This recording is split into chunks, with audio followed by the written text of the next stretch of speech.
আমার শখের মধ্যে গাছ লাগানো একটা শখ। আর ছাদ বাগানে গাছ লাগাইতে আমার ভীষণ ভালো লাগে। আর এই যে ছোট্ট ছোট্ট কিউট দুটি মগ দেখছেন, বেশ কিছুদিন আগে এতে কিছু ক্যাকটাস গাছ ছিল। তো যত্নের অভাবে গাছগুলো আর নেই, মারা গিয়েছে। তো আমি এই ক্যাকটাস গাছগুলো যে মাটিতে ছিল সেই মাটিটা বের করে এখানে কিছু সারযুক্ত মাটি দেব। অনেকদিন পড়ে থাকার কারণে মাটিগুলো একদম শক্ত ইটের মতো হয়ে গিয়েছিল।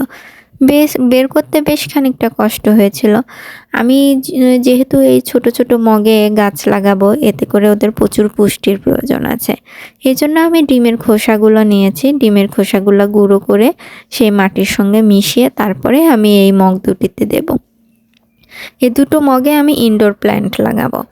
ইনডোর প্ল্যান্ট দুটো আমি আমার ডাইনিংয়ে রাখবো। এই কারণে একটু যত্ন সহকারে মাটিটা প্রস্তুত করে নিচ্ছি। আমার মাটি প্রস্তুত করা শেষ হয়ে গিয়েছে। এরপরে আমি এতে এই সার আর এর মধ্যে গোবর সারও দিয়েছি আর ডিমের খোসার গুঁড়োটা দিয়েছি। ডিমের খোসার গুঁড়োয় প্রচুর পরিমাণে ক্যালসিয়াম থাকে, যা গাছের জন্য অনেক উপকারী। এই যে স্নেক প্ল্যান্টটি দেখছেন, এটা কিন্তু অনেক সুন্দর লাগে। তো এই গাছটা আমার অনেক হয়েছে। তো এটা আমি ইনডোর প্ল্যান্ট হিসেবে আমি ঘরে রাখতে চাচ্ছি। এজন্য আমি এখান থেকে ছোট্ট একটা ইনডোর প্ল্যান্ট নিয়ে এই মগের ভিতরে দিয়ে দেব। খুব যত্ন সহকারে গাছটা আমি লাগিয়ে নিচ্ছি।